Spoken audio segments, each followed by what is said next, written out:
à tous, on se retrouve pour une nouvelle vidéo YouTube. Ça fait très longtemps que je n'ai pas fait de vidéo YouTube, mais ça y est, c'est décidé, je me relance sur YouTube. Donc aujourd'hui, pour cette nouvelle première vidéo, on va parler de 3 mots en anglais. On va parler du mot a trip, travel and journey.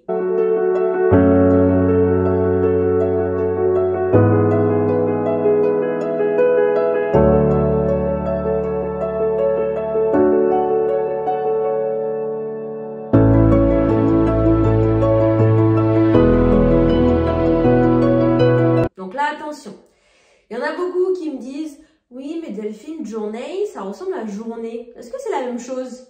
Eh bien non, c'est pas du tout la même chose. Donc, une journée, a day. Ok, on a uniquement ce mot-là en anglais pour parler d'une journée.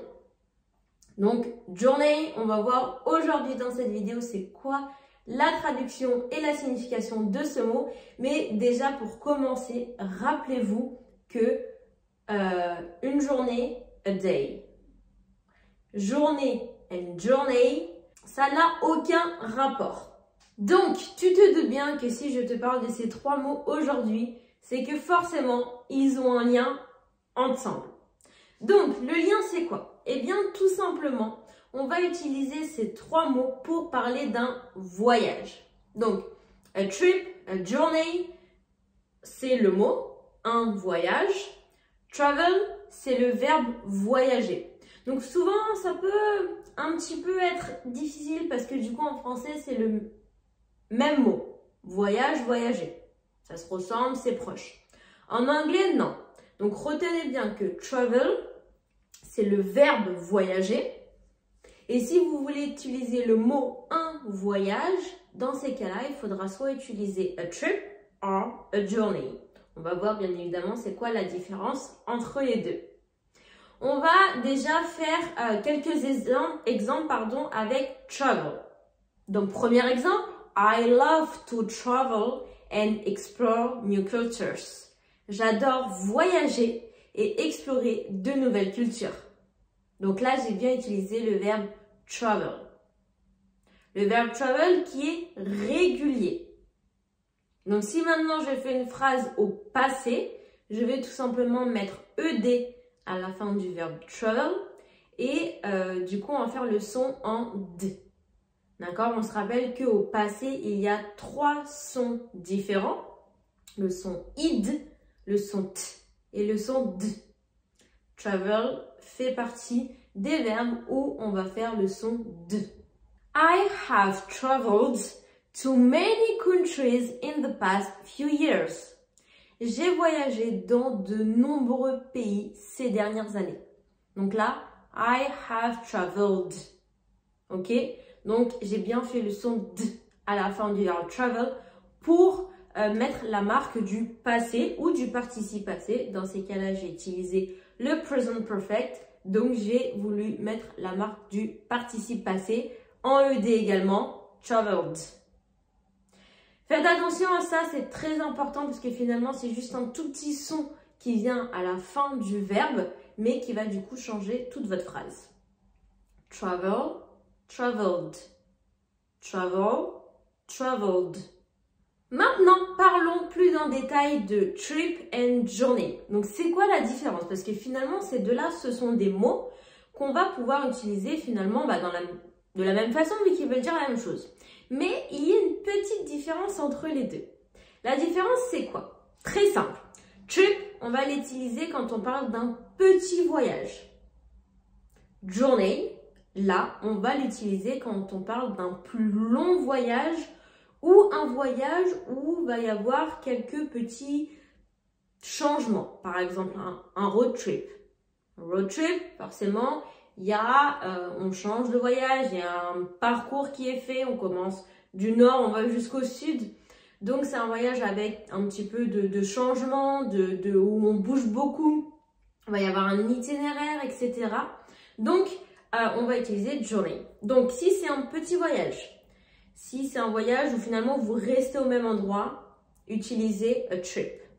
Si c'est un voyage avec du changement, un voyage où vous allez beaucoup bouger, où vous avez un itinéraire chargé, voilà, où vous avez un parcours où il y a beaucoup de choses, vous allez bouger durant votre voyage, utilisez journey. On voit quelques exemples avec les deux. Premier exemple avec trip. We went on a business trip to London last week. Nous sommes allés à un voyage d'affaires à Londres la semaine dernière. Un deuxième exemple. Our school is organizing a trip to the museum. Notre école est en train de nous organiser une sortie au musée. Donc là, voilà, j'ai donné deux exemples avec le mot trip où je parle d'un voyage. Donc, voyage, sortie finalement, parce que dans le deuxième exemple, j'ai utilisé le mot sortie. Donc, un voyage, on pense souvent à partir loin. Mais un voyage, c'est pas forcément partir loin. Je fais un week-end dans la ville d'à côté de chez moi, c'est un voyage. Je pars quelque part, finalement, c'est un voyage. Ok? Donc, on peut utiliser trip. Maintenant, on va voir quelques exemples du coup avec journey. Une deuxième chose que je ne vous ai pas dit par rapport au mot journey, on peut aussi l'utiliser, le traduire plutôt par un trajet ou un déplacement. Je vous donne un exemple. Si je dis par exemple, The journey from Paris to New York takes about 8 hours. Le trajet ou le déplacement de Paris jusqu'à New York prend à peu près 8 heures. Donc là, j'ai bien traduit journey par un trajet. Je peux le traduire aussi par un déplacement. Deuxième exemple. The journey through the mountains was long but breathtaking. Le voyage à travers les montagnes était long mais époustouflant. Donc là, j'ai bien traduit journey par voyage. The journey, le voyage.